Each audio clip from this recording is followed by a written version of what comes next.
Welcome to the Bulwark Podcast. I'm Charlie Sykes. It is Friday, which means you have the weekend to recover from this podcast.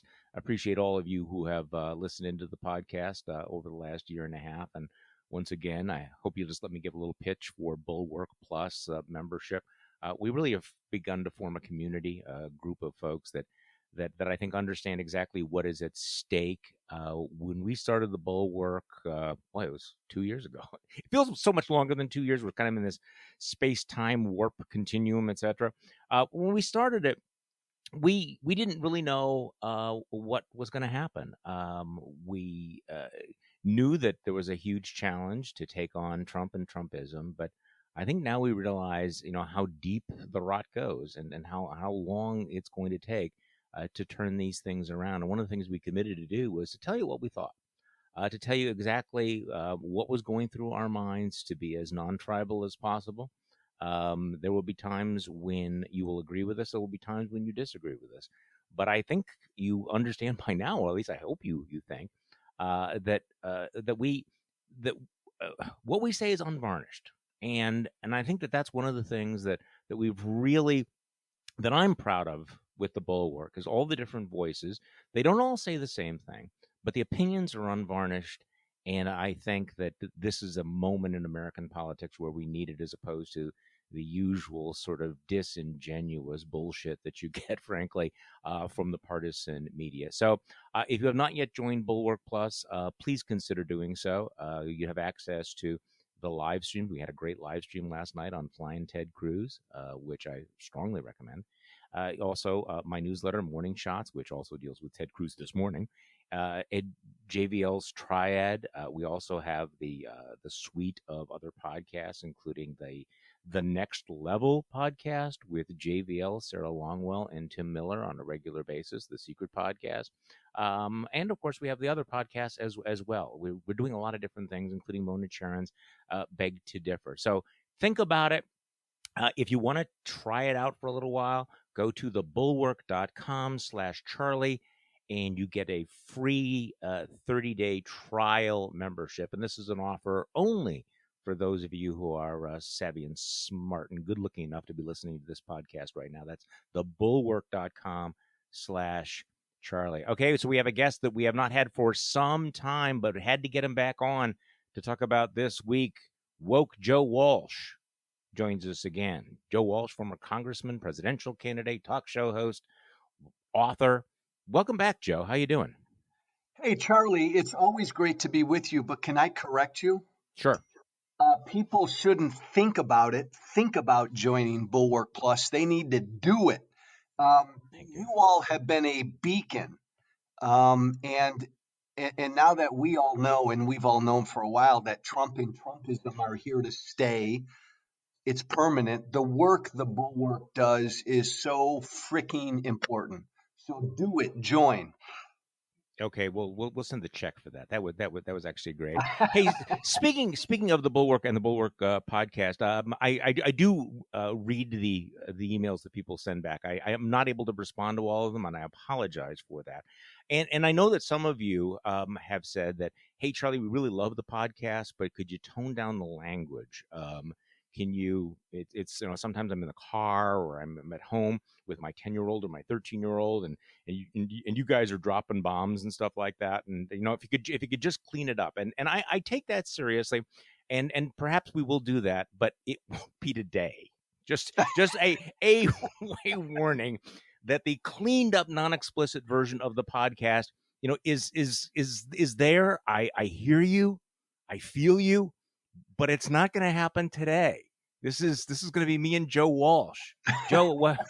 I'm sorry, Charlie. I apologize. No. I mean, it was what's the title of your book? Fuck silence. Okay, you see, but just get it out of the way. So if you invite somebody onto the podcast who's written a book called Fuck Silence, that. Just like slap the explicit rating on right in front. Okay, so Joe, we have a lot of things to talk about. You're a former talk radio guy. I'm a former talk radio guy. So we both have written about Rush Limbaugh. You had a fantastic essay in Time magazine. I wrote about it in my newsletter. I had a piece in the Post yesterday, and I want to talk about that, the good, the bad, and the ugly I want to talk about Nikki Haley. I want to talk about the flying monkeys that are out there for anyone that is dissenting from Trumpism. But I'm sorry, we have to talk about Snowflake and his Snowflake a boy dog or a girl dog? Have you followed this? The Snowflake. I think Snowflake is a girl. Okay, all right. I don't know how How does Ted Cruz end up with a dog named Snowflake? I asked my wife that, and she said, "Well, he has daughters." Okay, but I mean, think about it. Ted Cruz has a dog named Snowflake, and I was actually going to start this saying the worst thing about the whole Cancun thing with Ted Cruz was leaving the dog behind, and that takes it to a whole new level. Apparently, though, there was a caretaker, or at least some of the reports suggest that there's a caretaker, that Snowflake was not in fact abandoned. So let's leave that aside, because there's so much other awfulness. So he flies back and is doing a sort of modified apology tour, like, my bad, my mistake. But listen to Ted Cruz yesterday. Senator Cruz, what do you say to the people who saw you leave the state of Texas during this freeze?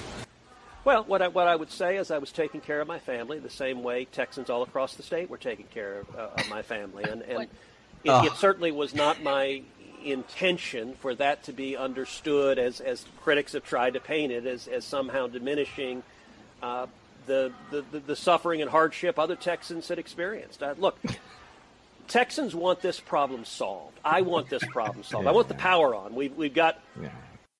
Okay, so I did the line. I was taking care of my family just like everybody else in the state of Texas was taking care of my family. I assume he meant their family. Yeah, no, Ted. But hey, credit where credit is due. Our colleague Jim Swift called this shot yesterday. He said that's exactly what he would do. Yeah. I was just taking care of my family, just like everybody else in Texas who just jumps on an airplane and goes to Cancun, stays at the Ritz freaking Carlton. So, Joe, you know, you've been in politics. Don't politicians have that little like chip implanted where like, don't do really stupid things, and then when you do, don't say stupid things? Don't they? So Charlie, I know Ted Cruz, and most everybody who doesn't like Ted Cruz, pretty much everything they don't like about Ted Cruz, they're spot on about. But I got to be honest, Charlie, I was stunned. I didn't believe it. I didn't believe even he, pardon my language, could be this fucking clueless. Yeah. I really didn't. And I don't know what you think, Charlie, but I think this is a career ender. I really do. Well, it's because Ted Cruz sort of started at a low level. I mean, in terms of likability. I mean, I love this piece by Dan Zak in the Washington Post. He said, look, here's the situation: the post Cancun position that Ted Cruz is in. Nobody likes Ted Cruz. This was the place Ted Cruz was starting from earlier this week. Then he went to Cancun. He went to Cancun, where it's mostly sunny and in the low 80s, while many of his ice-blasted constituents were without heating and plumbing, watching their ceilings collapse, huddling in warm centers, defecating in buckets, and generally not packing for a few days in the Yucatan Peninsula, where, by the way, at the Ritz, you can get lobster dinner for just $100, really only $100. And hey, you know, you think it's a career ender? I don't think if he were up in 22, Charlie, there's no way he wins. Yeah. I think if you and I know he probably wants to run for president. A once-in-a-century blizzard, and he leaves his people who are freezing to death to go to Cancun. I don't think he recovers from this. I think he is and you said it, Charlie, he started with such a low base of support to begin with. He's a joke now. It's sad, but I just think he's a joke. Well, the memes are fantastic. You know, him with the roller bag, and you know, he's right up there now with Chris Christie sitting there on the empty beach in the long chair. But I mean, I suppose the upside of this is what Windsor Mann tweeted out. The good thing about Ted Cruz is that no one will ever form a cult around his personality. I love that. But I mean, he really did go full Marie Antoinette with all of this. There's so many different aspects of it. I mean, it's sort of like this onion of awfulness, where you go, okay, so he had the police escort, he lied about it, he tried to blame his kids about it. I mean, he just checks every possible box, And including the dog. As a former congressman, really the most important thing you do is your constituent services. And the same thing holds for a United States senator. So to say I'm going to leave my state in the middle of a once in a century blizzard because I'm a federal official and there's not much I can do. Again, Charlie, I go back to this, and I got in a fight with a colleague yesterday. I think he's utterly clueless. I know Ted. He's a bit of just an unaware nerd, but other people think he was careless. He knew exactly what he was doing. I don't know what you think about that. Well, I think that there's obviously there's something missing there because I mean, look, so what was he going to do if he stayed in Texas? I mean, Ben Shapiro said, what did people think he was going to do? Use a blowtorch to unfreeze the pipes? No, but at least you act like you care. I mean, there are people who are suffering. Maybe volunteer at a food pantry. Maybe go around and check on making sure that emergency services are working. So I thought it was okay. And by the way, Charlie, that pisses me off more. What Ben Shapiro and people like him have said, it's like we're so politically tribal. If Ben Shapiro had been advising Ted Cruz before Cancun, he would have said, Senator, respectfully, no, you can't go. Shapiro, I mean, think about this. Ben Shapiro yesterday defended Ted Cruz. He knew what Ted Cruz did was stupid and wrong. He knew if Cruz were a Democrat, Hannity and Shapiro would be raking him over the coals. But they cannot be honest with their audience because they're so tribal. Well, see, that's the thing. I mean, it's really gotten to the point where there are no standards. There's no right and wrong. It's just like I defend my tribe and I attack the other tribe. So, I mean, here's the guy that Nancy Pelosi gets her hair done and he goes to DEFCON 1 like, oh, this is terrible. Marie Antoinette and everything, blah, blah, blah, blah. And you know that if a Democrat had done what Cruz did, it would have been Fox News would have been wall to wall. And yet they have to rationalize it. But again, that's the world that we live in, I guess. So there's just this. I'm sorry to obsess about this, but the sort of the mean housewife thing. These text messages that were leaked. So text messages sent from Mrs. Cruz to this is the way the New York Times reports it, to friends and neighbors on Wednesday. Revealed a hastily planned trip. Their house was freezing, all in caps, and she proposed a getaway until Sunday. Mrs. Cruz invited others to join them at the Ritz-Carlton in Cancun, where they had stayed, quote-unquote, many times, noting the room price this week, $309 per night, and it's good security. The text messages were provided to the New York Times and confirmed by a second person. Whoa. Okay, so much for the friends and neighbors. There, apparently Ted Cruz, like Rand Paul, has neighbors that are not fans. So probably a shitty thing to do. But Charlie, look, I support whistleblowers. I mean, these friends must have been incensed with the BS that Ted was putting out there, and they wanted to get the truth out. So I don't have a problem with it. Yeah, I don't know. It seems it's kind of yucky. Well, it is, but again, it's when you're as hated by as Ted Cruz is. These are his neighbors and friends. Yeah, these are his friends. I don't know. So, Ted Cruz had a much worse day, obviously, than Nikki Haley had. But can we talk about Nikki Haley for a moment? Oh. Okay. So Nikki Haley, who was at one time really regarded as, the future of the Republican Party, in many ways, aren't you getting kind of the Marco Rubio from 2016 vibe? All of this great hope and everything sort of projected on her. And then the closer you look, the weaker it gets. So I did in my newsletter, in case you haven't been updating your scorecard, so far this year, Nikki Haley has, number one, broken with Trump over his handling of the Capitol riot. Remember on January 7th, she went down and spoke to the RNC and was critical of him. So that was number one. Number two, then walked that back, going on TV, declaring, give that man a break. So that was number two. Number three, then broke with Trump again, telling Tim Alberta that he went down a path he shouldn't have. We can't let that ever happen again. That's number three. Number four, walked that back again. with a op-ed piece in the Wall Street Journal in which she blamed the whole controversy on the liberal media, which wants to stoke a Republican civil war, and then apparently wanted to go down to Mar-a-Lago to tug on her forelock and make nice with Trump again. And Trump, according to Politico, has slam dunked her and said, no, you can't come. So this isn't working out for Nikki Haley. So she's tried to have it both ways, and remarkably, it's not working for her. Charlie, I love the way you framed that. Look, there's no Trump fence to straddle. You can't straddle a Trump fence.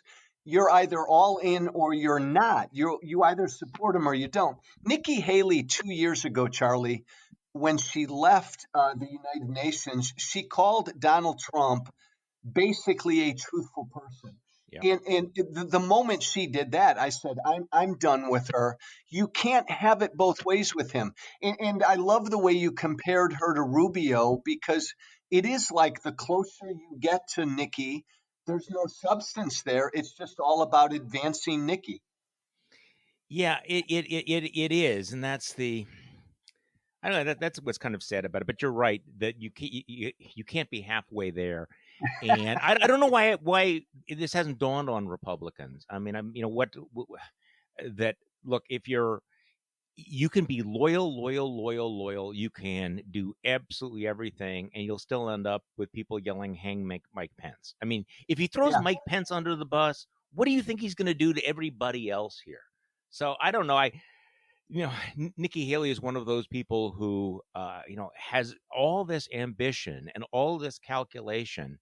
And I think that every time she shows it, she weakens herself. So I don't know. She weakens herself, Charlie. And look, the story for the next 4 years is, assuming Trump doesn't run, if you want to be the Republican nominee in 24, you've got to bear hug Donald Trump every day, period.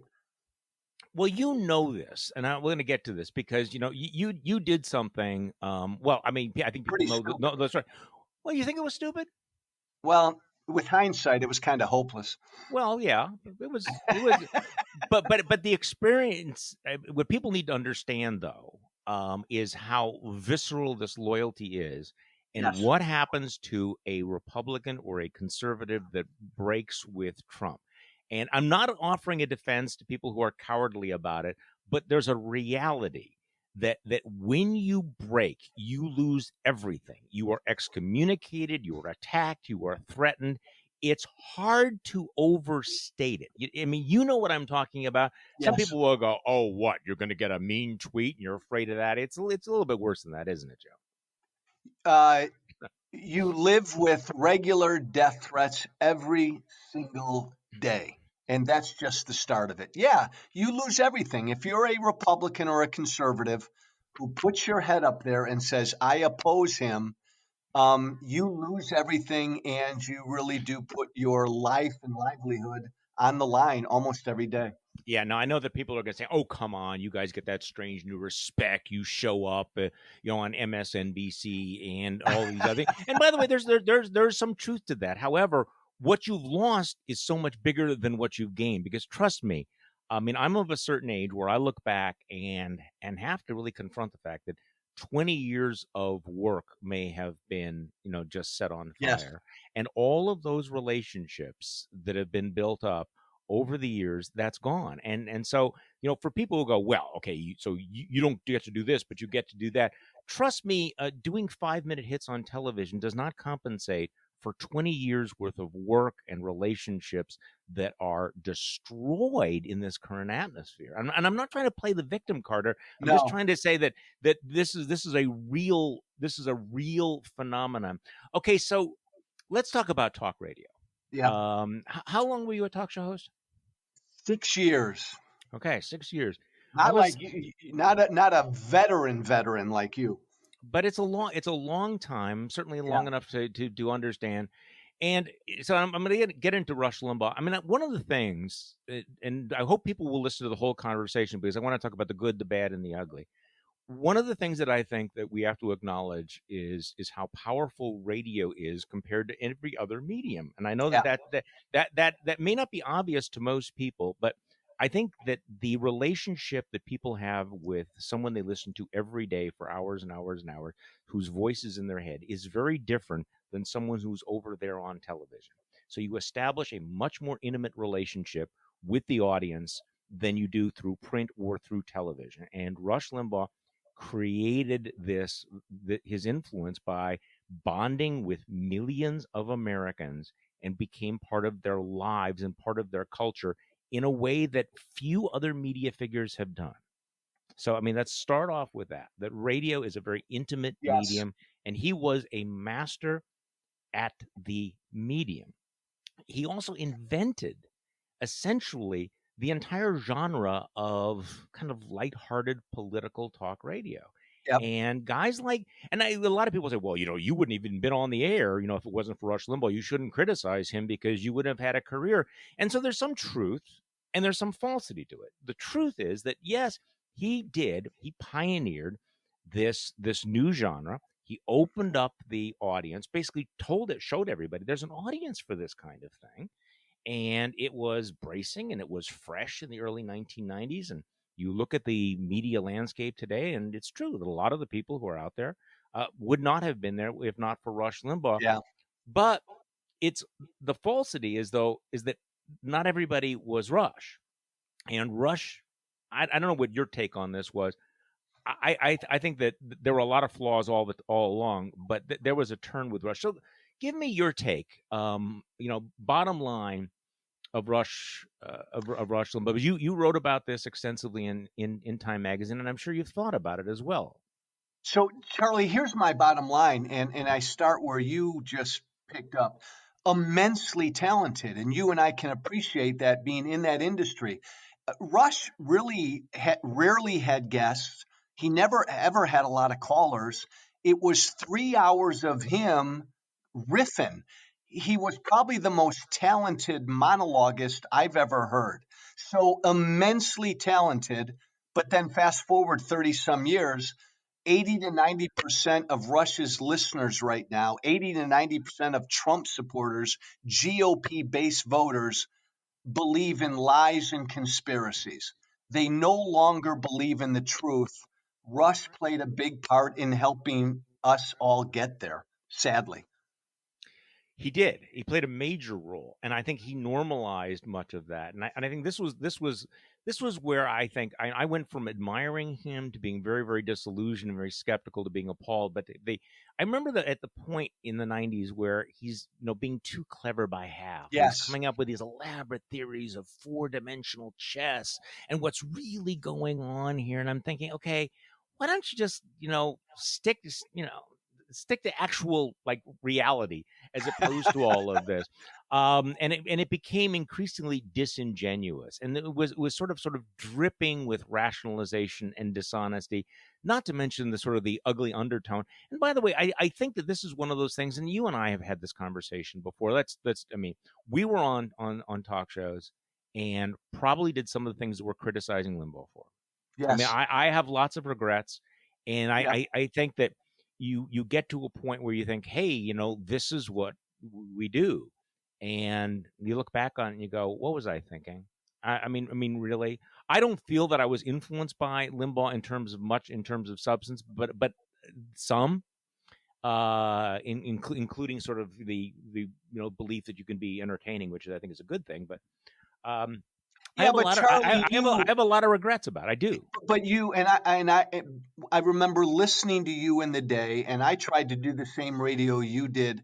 You and I always tried to focus on issues and policies. I tired of Rush early because it just seemed to be entertainment and shtick and not a lot of issues stuff. Well, it became increasingly. I mean, I think in the beginning, he actually was trying to be about ideas and issues. I mean, he tried to. He also had these great parodies and everything, which were very funny. But the thing is that, and I'm getting a little bit of blowback from this, but I'll double down on it. Rush was fundamentally not interested in ideas. Yes. And as time went on, he became less and less interested in any sort of issue or substance. It all became shtick. It became personal attacks. It became the kind of thing that we've gotten used to in the conservative media. And I think that, near the end, he essentially said, yeah, it's not about conservative ideology. It's not about principles. It's about just, owning the libs and all of this. And he said it explicitly. I mean, the thing about Rush Limbaugh is when you're on the air for 3 hours a day, and you know this, sooner or later, people are going to find out who you are. Yes. And he would say, people think that I'm, have a political agenda. I don't. I'm a business guy. I just have radio metrics. I want ratings. I want, revenue and everything. And I'm just not that in. He said this explicitly. Yeah. And then near the end, he said, you know what, I'm shutting down my Institute for Advanced Conservative Thinking, and it's just going to be the Institute for Anti-Leftism. So he didn't make a secret of it.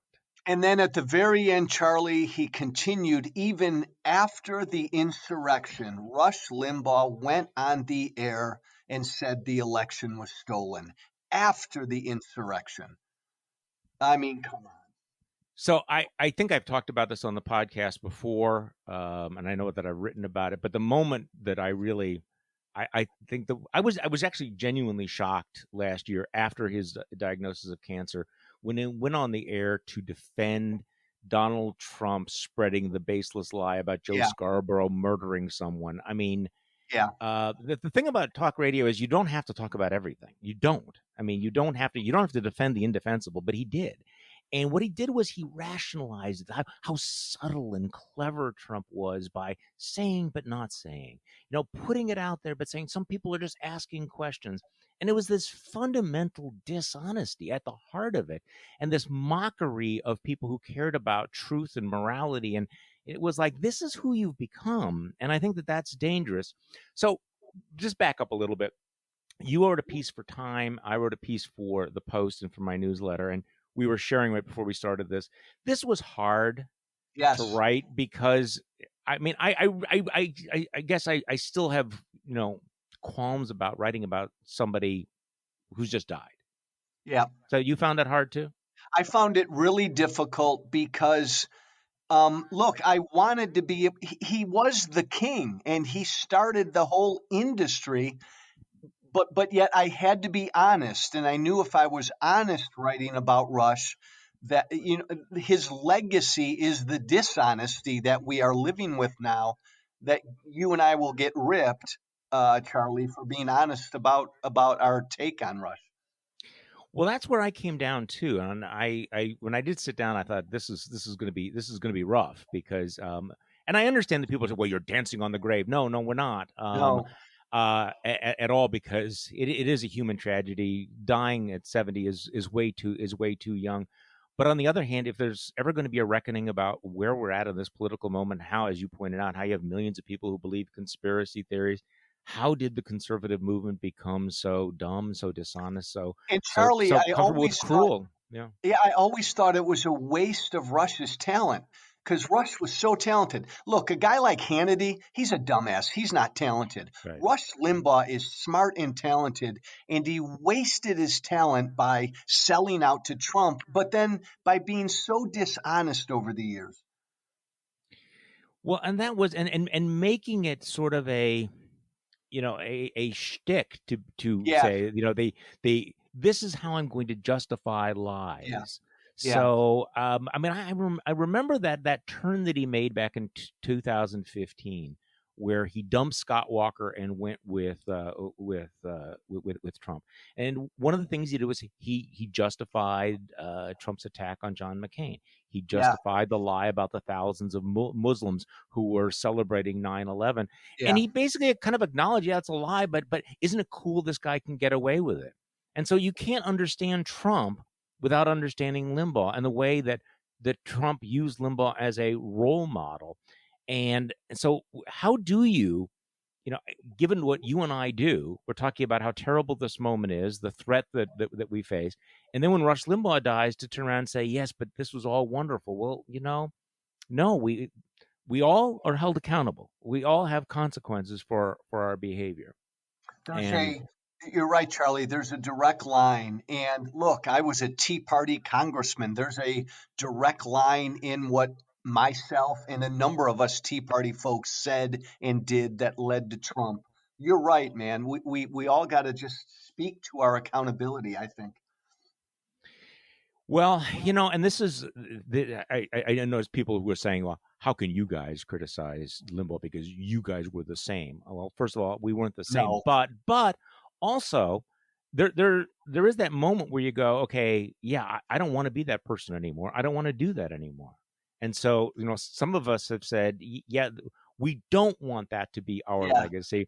So I always would think that, that Limbaugh. Well, maybe at a certain point you just get too bought into all of it, and I'm sure that you thought of this as well, which is like, this is awful, but this is the choice I've made. These are my people. This is my career. This is my world. I have to stay here. You know what I mean?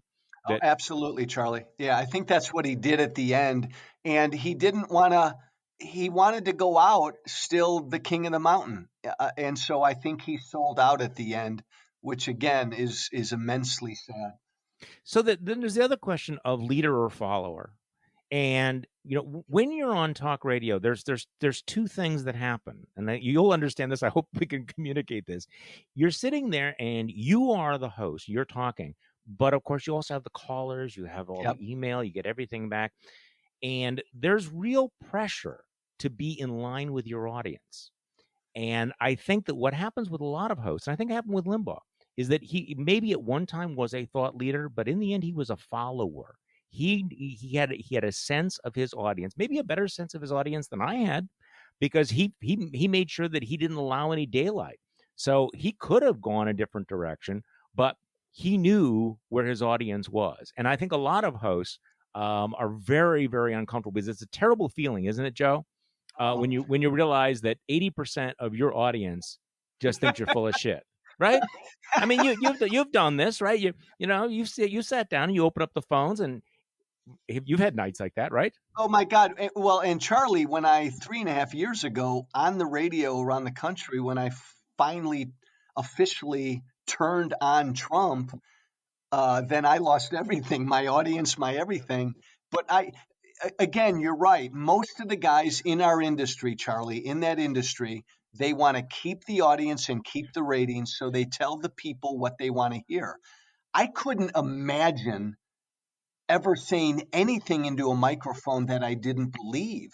Yeah. So I just couldn't go down that road.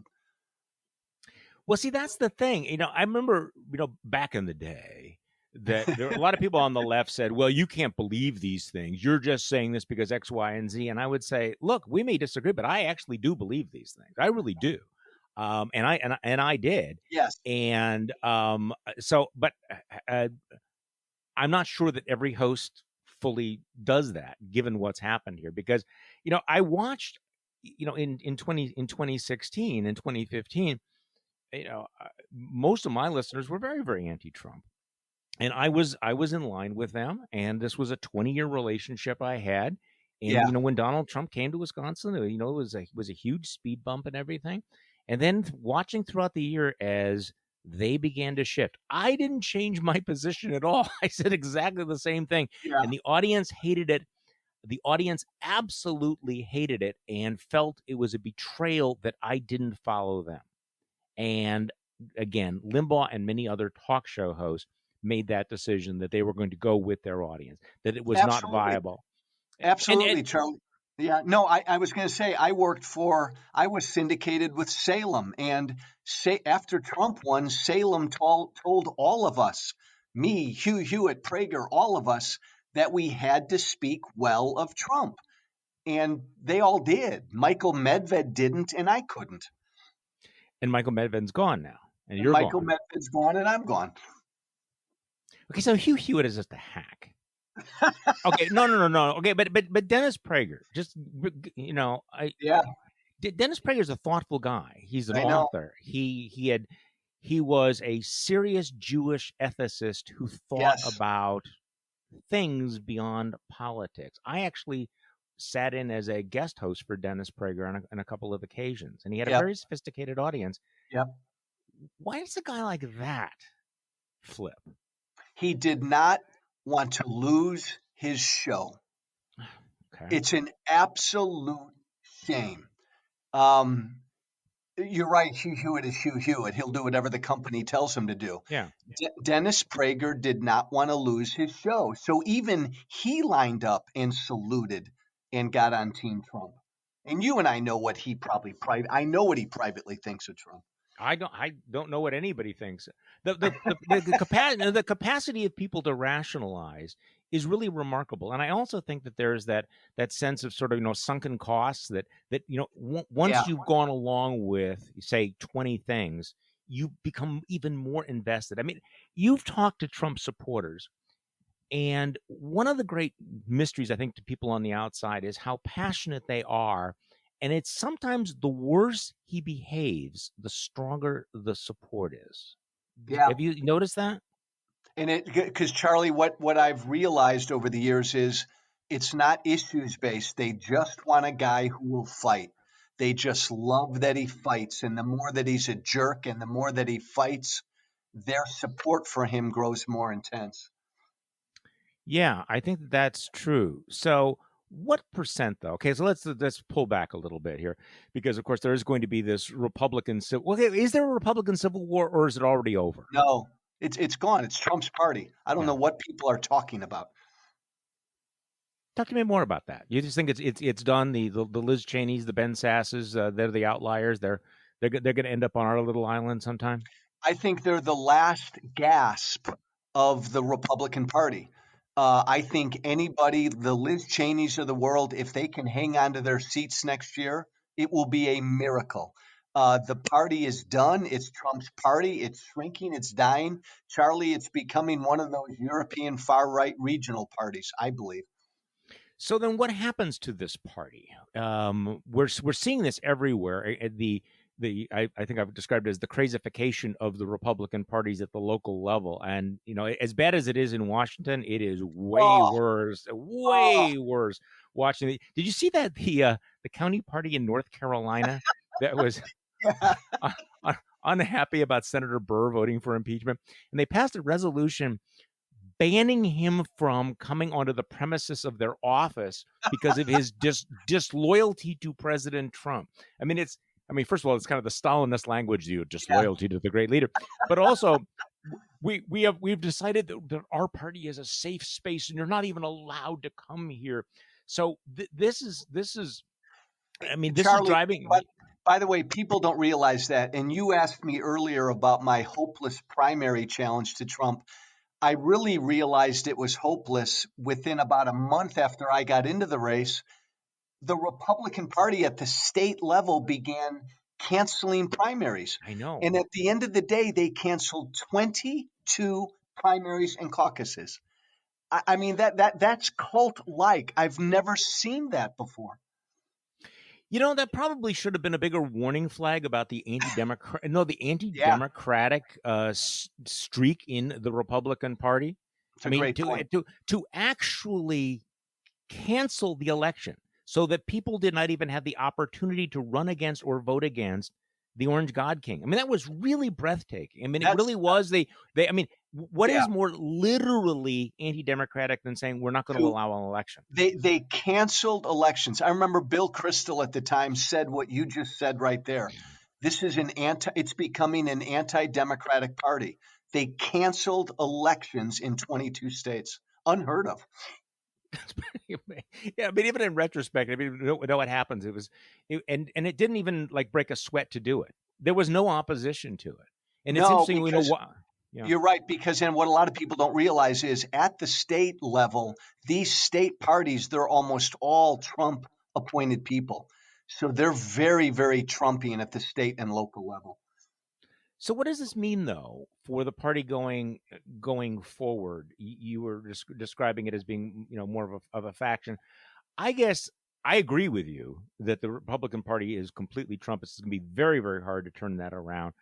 But I just don't see how that's a winning formula long term. That if you make your bubble smaller and crazier, how you expect to win in places like Georgia and Virginia and North Carolina and Arizona and all of these states where Republicans used to do very well and are now headed towards permanent minority status.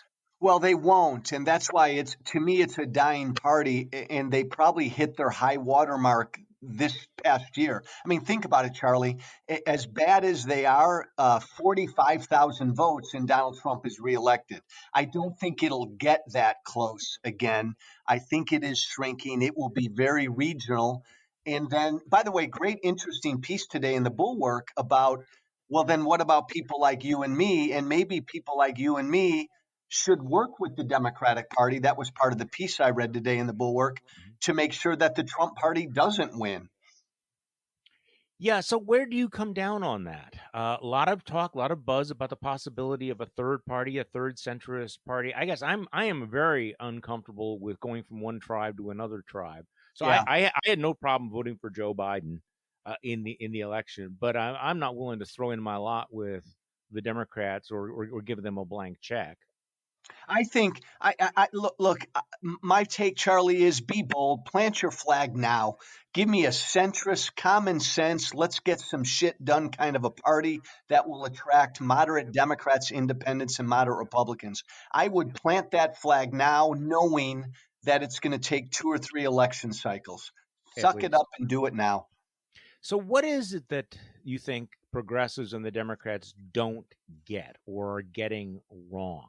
I know that many, folks on the left don't want to hear advice from people like us, but every once in a while I raise my hand and say, look, I think there's tremendous potential here to get a lot of these disillusioned voters, but don't go crazy in this particular direction. So what advice would you give them, or warning flags would you raise? I think there are 2 areas where Democrats really lose people in the middle like you and I. All of this wokeness, like all of this woke stuff, like you've got to fall in line and think like them, and taking George Washington and Abraham Lincoln, taking their names off of schools. Most of America doesn't support that. And then the whole notion of finances, Charlie, like free college and free everything, that's just not sustainable. And if the Democratic Party goes down that road, then again, they're going to lose people in the middle. Well, I completely agree with you on all of that, and I actually think that the Biden folks seem to get that as well. I agree. Pushing back on this issue. Yeah, the idea of free college is appealing to the progressive elites, but it will play really badly in much of the country. Particularly if among people who don't have college, who are not college Charlie, educated. forgiving everybody's student debt tomorrow. I mean, here's one thing we overlook in our criticism of Trump.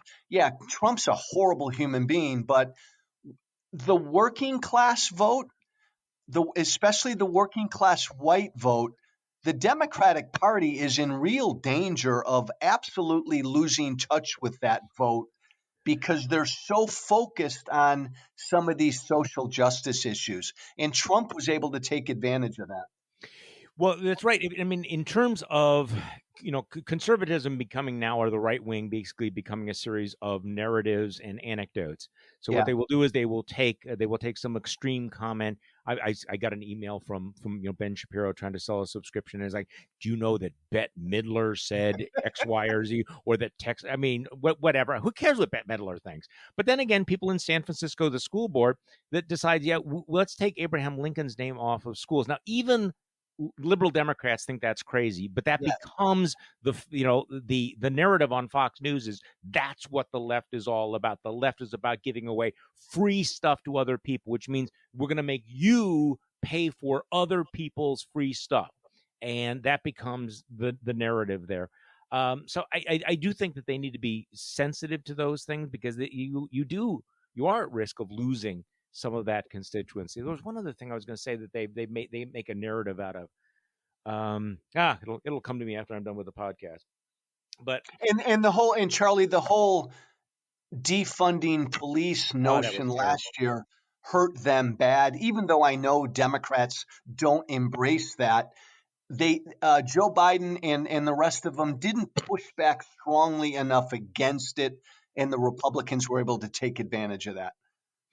No, and I don't want to get emails from people explaining like, but Charlie, this is what defund really means. If you're explaining, you're losing, I mean, acknowledge that it was a terrible, terrible idea. Amen. And I think that this is one of the things that you and I have learned on the right, that at a certain point, if you don't police the stupid and the crazy, bad things happen. And the left has to do that as well. And they have to do it aggressively. They have to make sure that they're stupid and they're crazy is put into a box. Otherwise, this is how they're going to be. This is how they're going to be defined. So, Joe, it is good to talk with you again. What are you doing these days? Are you writing another book, or? I've begun to write kind of the history of what the Tea Party movement really was. But what I'm trying to do, Charlie, right now is I'm trying to tiptoe my way back onto talk radio to see if there's any room for an anti-Trump, anti-Trumpism voice in the conservative talk radio world. I may fall flat on my face, but I'm going to give it a try. So you have your own podcast. What's it called? Where can we find it? It's called F Silence, F as in Frank. Go to fsilencepodcast.com. But then I've got a daily radio show. We're on in Chicago and Tucson and a couple other smaller markets. We're trying to grow it to put truth in front of all of these Trump supporters, because Charlie, they're on talk radio, and somebody's got to try to reach them. So I'm going to give it a go. All right. Well, good luck. Joe, thanks for coming back on the podcast. Charlie, I love you, man, and I love what the Bulwark does. Keep doing it. All right. Thank you. And thank you for listening to today's Bulwark Podcast. I'm Charlie Sykes. We will be back on Monday, and we'll do this all over again.